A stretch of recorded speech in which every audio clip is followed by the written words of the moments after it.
Hey gamers, Gecko here. Sorry for no webcam again today. It is stupidly warm in the UK and I'd rather not show my sweaty face off when I don't have to. So you're just going to be looking at some gameplay in the background while we talk about today's topic.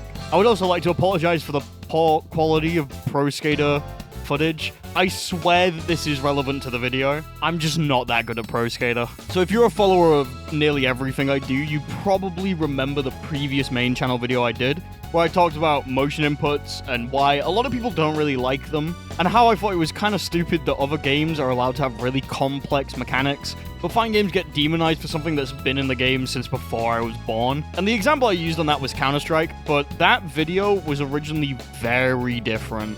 It was originally going to be a completely different format of video where I would kind of just point at different games and go, see, this has motion input in it. Therefore, we cannot be annoyed at fighting games, which, like, that wasn't the argument, but it kind of ended up boiling down to that, and I had to rework the whole video several times. But one of the main games that I pointed out as having motion inputs and still being loved and rarely ever criticized is the Pro Skater series. Tony Hawk Pro Skater is a very long-running series. It came out originally on the PlayStation 1, and it just got its newest entry now, being a remake of 3 and 4, and it's pretty good. It's on Game Pass, so I've been checking it out.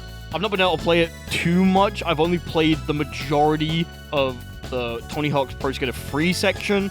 This isn't because I haven't been enjoying myself, it's because it's hot as balls in this office, and because it's on Game Pass, I can't play it on like a Steam Deck or anything. I have to play it on my computer. So while I haven't put in as much time as I would like, and I'm not entirely sure how the Tony Hawk's Pro Skater 4 section plays, since I know that they changed quite a bit in the original Pro Skater 4 compared to the other Pro Skater games, I am still really enjoying it, and it seems pretty faithful. It's one of those games where if you like the previous entries, you're probably going to like this, but if you don't, then there's not really going to be anything that brings you around to it. However, if you know me, you know that I like to get pretty decent at any game that I invest time in.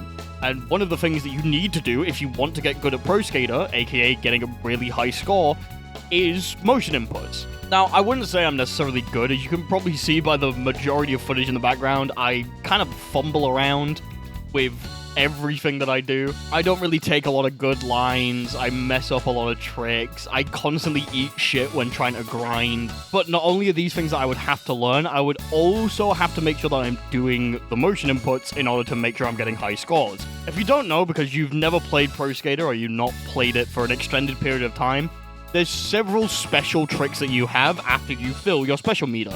To execute these, you have to do specific motion inputs with the left analog stick in order to execute them. So the 900, the iconic trick that Tony Hawk did seemingly 100 years ago now, is done by doing a quarter circle down input. You start from right and you end down. It is very funky to do.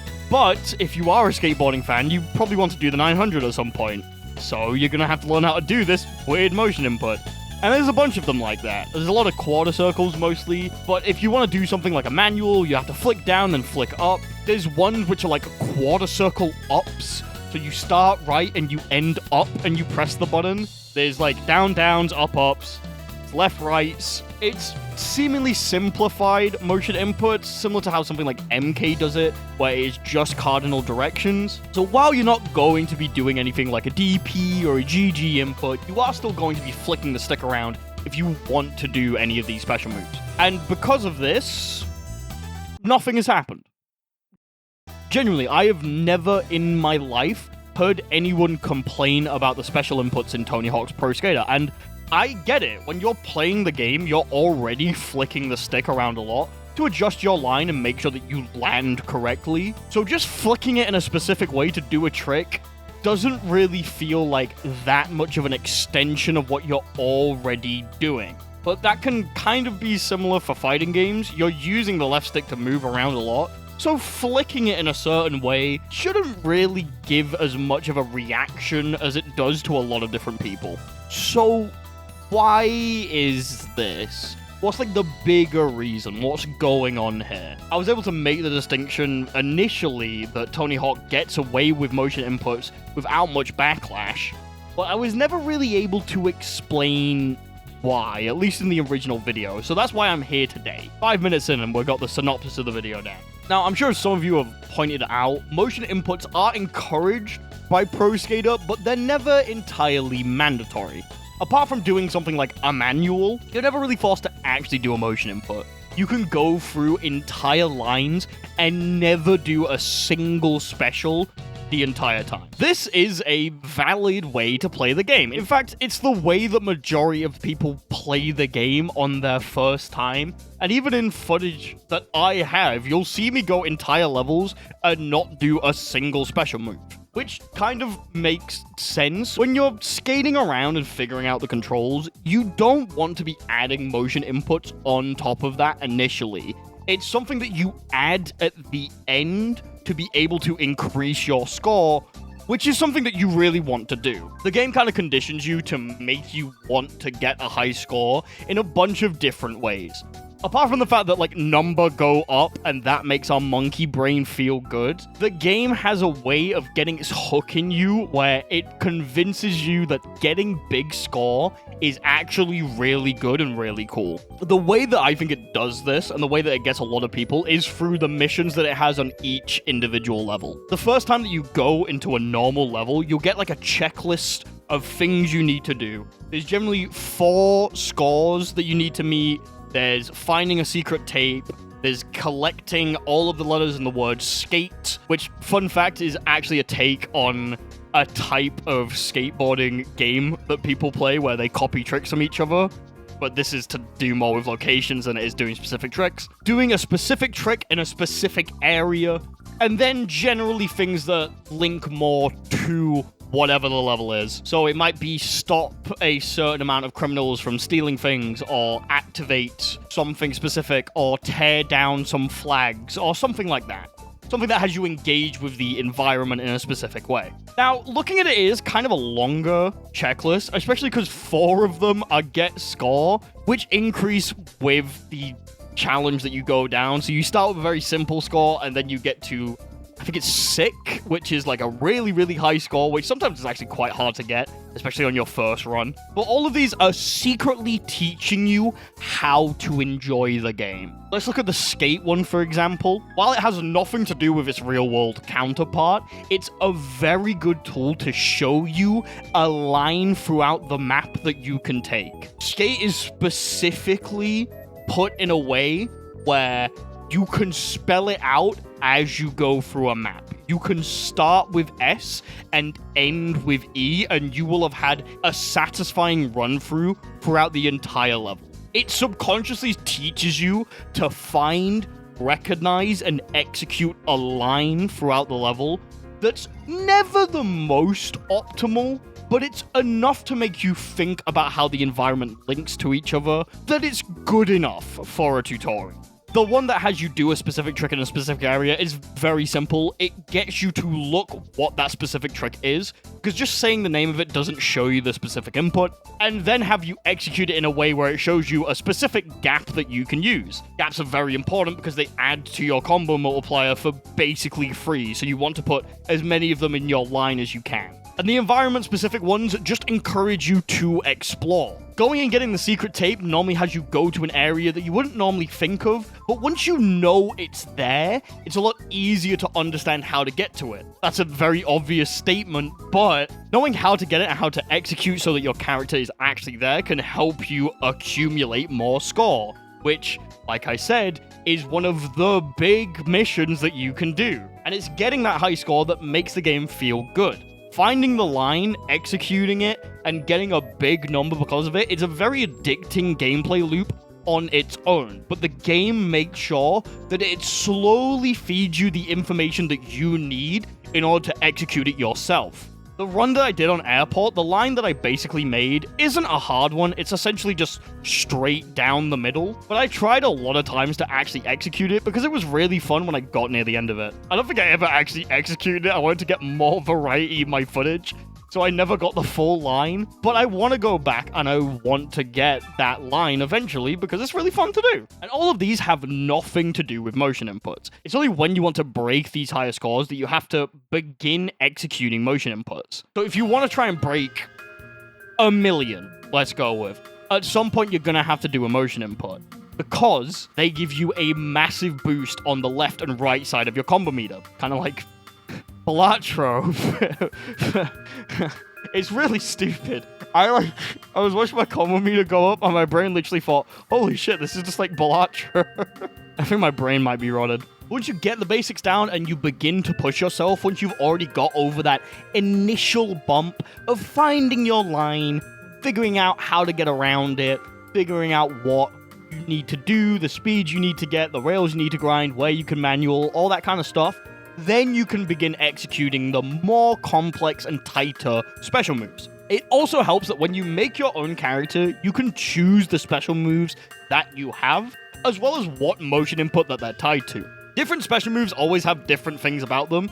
Apart from the fact that they all have different scores, you generally have different lengths of motion input. So doing something like a pizza walk is way faster than doing a 900, even though 900 gives like 10 times the amount of points. But not only can you choose what special moves you have, so you can have ones that can fit in a lot easier, you can assign the motion that you do to your special moves. This means that you can basically just put special moves in with inputs that you feel comfortable with.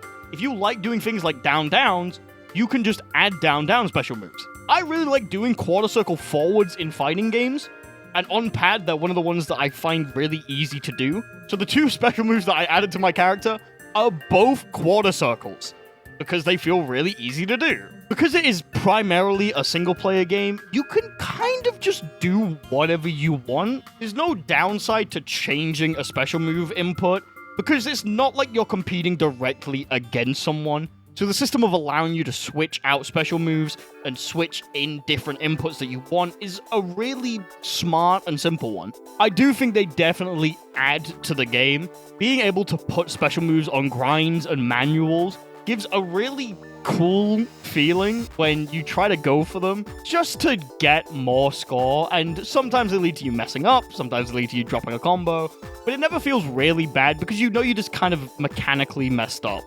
And Tony Hawk is a very mechanical game, so doing something that's challenging and fucking it up and not getting rewarded for it just kind of feels natural. You don't see your character get their shit kicked in. You might see them fall off the board, but if that happens, you don't feel bad because you're not stuck in it for 30 seconds. So looking back, I think the reason why this example wouldn't have worked in the original video is because the motion inputs in Tony Hawk are so different to how they function in fighting games. It's no lie that in fighting games, you do at some point need to learn motion inputs in order to get better. While it's not true for every fighting game, you can become a pro with modern inputs in Street Fighter. Things like Granblue encourage you to use simple inputs. If you go to like Strive that doesn't have simple inputs, or you go back to like Street Fighter 4 and 3, some of the older anime games, so like Central Fiction, or Plus R, or Xrd, Melty Blood, Skullgirls, any of these games that don't have the simple input options, these things kind of require you to do them a lot more frequently than Tony Hawk does. And Tony Hawk has them at the end of your journey. They are the final obstacle that you are encouraged to overcome, instead of being something that you need to learn initially. I think a lot of the people who don't like Tony Hawk Pro Skaters never got to the motion input. They probably dropped off before that. They'll have seen how the game played and didn't like how you're constantly moving forward, how you have very limited range of movement in tight situations, how when you get to one mission, it kind of begins to fall apart because instead of being a skateboarding fantasy, you kind of just sit around and wait to figure out how to do this one specific mission or something like that. They never got to the bit where motion inputs become really important. And if they did, they were probably already used to doing so much in the game that it didn't really faze them. I do think it is kind of annoying that Pro Skater is able to get away with having motion inputs and fighting games aren't, especially when they are both quite mechanically complex games. Like, every fighting game is mechanically complex, and doing hard shit in Pro Skater, it's hard, man. It's really hard. But I understand how Tony Hawk does a better job of easing players into this situation where fighting games could be a bit more abrasive with it. It's very upfront in a fighting game, and in Tony Hawk, it kind of takes a backline. It's something that you'll get to eventually, if you want to. And if you don't, you can still have a good time. I had a bunch of other games that I was going to talk about in that video as well, but Tony Hawk's was the one that I played most recently, as well as it being the one that I kind of have the most thoughts about. If you would like to hear me talk about any of the other games that I was going to talk about, and maybe a dissect on why the argument might not have worked, let me know in the comment section below. There was some really funky ones I had. There was like Final Fantasy VI in there. There was Super Mario was in there. FIFA was obviously in there. There was a bunch of different games that I had. And I had reasons for why they were on the list. It wasn't just like picking random things. For those of you going, Super Mario's emotion inputs. Kinda, yeah, it has like a charge input in some of the 3D games. But still, let me know if you want to hear in the comment section below. If there's any other channels I made on the main video that you want me to go and look back on and see if maybe I've changed my opinion or talk about the process a little bit more, let me know in the comment section below. This is really fun to make. Thank you all for watching. I'll see you all later. Bye-bye!